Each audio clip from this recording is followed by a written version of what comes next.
Good morning, students. Let us begin with the class once again. Yesterday, I completed up to here. We had seen that Muni was going out. Muni's wife told him Muni was having a crave of having the drumstick in the sauce. So he wanted to chew the drumstick from the sauce. Wherein his wife is telling him that we had seen in the class, isn't it? His wife told him that there wasn't anything in the ingredients in their store left out to prepare the sauce of drumstick. So she asked him to get those things, whatever is required, the requirements. We know what were the things: dal, chili, curry leaves, mustard, coriander, all this stuff. She had asked Muni to purchase it from the market. So we had seen in our last class that Muni was going out to the third street. They were staying in the fourth street. From fourth street, he was going to the third street with the hope of buying these ingredients to prepare a sauce of drumstick. So this we had seen in our previous class. Let us begin with the next paragraph. Muni sat patiently on an upturned packing case below the platform of the shop. The shopman paid no attention to him. Muni kept clearing his throat, coughing and sneezing until the shopman could not stand it anymore and demanded, "What ails you? You will fly off that seat into the gutter if you sneeze so hard, young man." Muni laughed inordinately in order to please the shopman at being called young man. This completely won the shopman over. He liked his sense of humor to be appreciated. So we can see over here, Muni sat patiently. He went to the shop and he sat over there very patiently. He sat over there and he was waiting. On what he sat, he didn't get any chair to sit. He sat on an upturned packing case, a carton. That is what you can understand over here. Packing case in the sense, a packing case which was upside down, upturned in the sense which was upside down. So on top of it he sat, which was below the platform of the shop. So it was below the platform of the shop. He didn't occupy any bench, any chair over there in the shop. So because of his tiredness, maybe he came walking, he went and sat on the upturned packing case. He sat over there and he was just waiting for the shopman to pay attention to him, to give some attention to him. The shopman paid no attention to him. So you can understand, shopman saw him and intentionally he didn't give any attention to this man, to Muni. Muni kept clearing his throat. So what he did over here, he kept on clearing his throat. So this was an indication. So he was trying to gain the attention of the shopkeeper. So he was clearing his throat, he was coughing, he was sneezing, so that by making this sound, at least the shopman should look at him. With that intention, he was trying to gain the attention of the shopkeeper. But you can see the shopkeeper was not paying any attention until the shopman could not stand it anymore and demanded. So finally the sneezing, the throat clearing and the coughing was too much that the shopman couldn't stand it any longer. So what did he do? He just spoke. He just asked this question to Muni. What was the question? What ails you? What ails you in the sense, what troubles you? He asked him, what troubles you?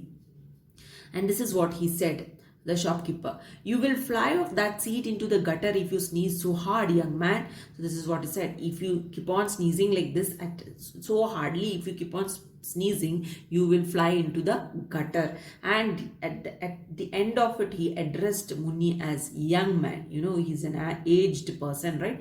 But this shopkeeper, in a teasing manner, he addressed this man or Muni as young man. So Muni just laughed inordinately. What do you understand by this word? Inordinately, he laughed at it.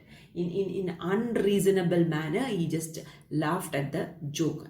Actually, he didn't feel like laughing over here, but still he laughed over here just to please the shopkeeper, because he wanted the things from the shop and he was not having any money. That is the main reason why he was doing all these things, right, Muni? That is why he was hesitating to directly ask the shopkeeper for the things, and that is why he waited to gain the shopkeeper's attention, and that is why he made all this clearing sound of throat or the coughing sound and the sneezing sound and all, to draw the attention of the shopkeeper. Munni laughed inordinately in order to please the shopman at being called young man. So he just laughed over here without any reason, without any reason. He just laughed to impress the man. This completely won the shopman over. He liked his sense of humor to be appreciated. So you can see over here the shopkeeper was excited with this type of an attitude of Munni. So this impressed, this worked out. Whatever Munni was trying over here, it worked out on the shopkeeper. Shopkeeper was totally impressed on this because Munni laughed at his joke. Young man he addressed, isn't it? In a teasing manner, he called Munni as a young man, and Munni laughed at it. So this really made the shopkeeper feel happy. So this won the shopman over. He liked his sense of humor to be appreciated, and this is what the shopkeeper wanted. Everybody should laugh at his jokes, right? And that had happened over here. By thus humoring the shopman, Munni could always ask for 1 or 2 items of food, promising repayment later. Some days the shopman was in a good mood and gave in.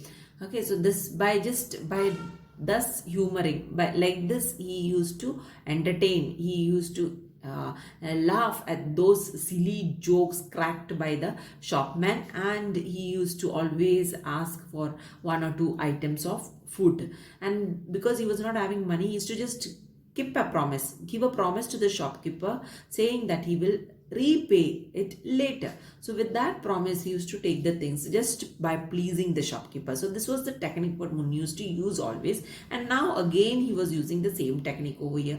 Some days the shopman was in a good mood and gave him. So sometimes the shopkeeper was in a good mood, and that time he used to give Munni whatever Munni asked. Always he may not be, isn't it? Always the shopkeeper may not be in a good mood, and it depends on his mood. If his mood is not good, he may not give the things free of cost to Munni. Let us move to the next part. And sometimes he would lose his temper suddenly and bark at Munni for daring to ask for credit. Okay, so sometimes he used to get very annoyed, he used to get angry, and he used to just pounce on Munni. This is what you can see. Bark at Munni. He used to shout at Munni by asking these questions. How dare you ask for credit? Previous credits are not paid. Again you are asking for credit, isn't it? So this was the question always raised by this man. Okay, so Munni for daring to ask for credit. The shopman said, if you could find 5 rupees and a quarter, you will have paid off an ancient debt. How much have you got now? So this is what he said. Okay, the shopman said, at present, this is what the shopman said to Munni. If you have 5 rupees and a quarter, 5 rupees and a quarter in the sense 5 rupees and 25 paise. If you have, you will have paid off an ancient debt. If you pay that amount, then the ancient debt will be paid off. So you can understand this particular story is an old story. Okay, that during that time 5 rupees had some value. Now we don't have any value for 5 rupees, isn't it? You don't get anything for 5 rupees. So this particular time they had some value for 5 rupees or 25 paise. That is what has been said over here. And a quarter, you will have paid off an ancient debt. So if you pay that, an old debt will be cleared. This is what he says. How much have you got now? So he's asking Munni, how much money do you have in your hand right now? He asked Munni. Do you think Munni is having anything with him? No, Munni wasn't having anything with him. Again, he came over there for credit, right? So he wanted to take. So he already had debt over there and he didn't pay that. So this is what the man was asking over here, the shopkeeper. I will pay you everything on the first of the next month, as always. And whom do you expect to rob by then? So this is what he is saying. So Munni very politely told the shopkeeper that I will pay you everything on the first of the next month. The first day of the next month, I will definitely pay you all the debt. This is what he told, as usual, isn't it? So that was the usual thing what he used to say to the shopkeeper whenever he wanted something from the shopkeeper. Whenever he wanted some food items to buy from the shopkeeper, he used to give this excuse as that he will pay it to the pay it on the first day of the next month. So here the shopkeeper is asking him. It is as always. So it's a usual thing, whatever you say right now, as always. And whom do you expect to rob by then? So he's asking him. So whom are you going to expect to rob by then? Are you going to rob somewhere and then you're going to pay? How are you going to pay? That is what the shopkeeper wants to know over here. So on this, Munni replies. Munni felt caught and mumbled, "My daughter has sent word that she will be sending me money." So this is what he said. So on this question of the shopkeeper, Munni felt that the shopkeeper have understood his trick. This was his usual trick, what he used to play with the shopkeeper. So with that, Munni understood that the shopkeeper has got him right. So that is why he said, he mumbled over here.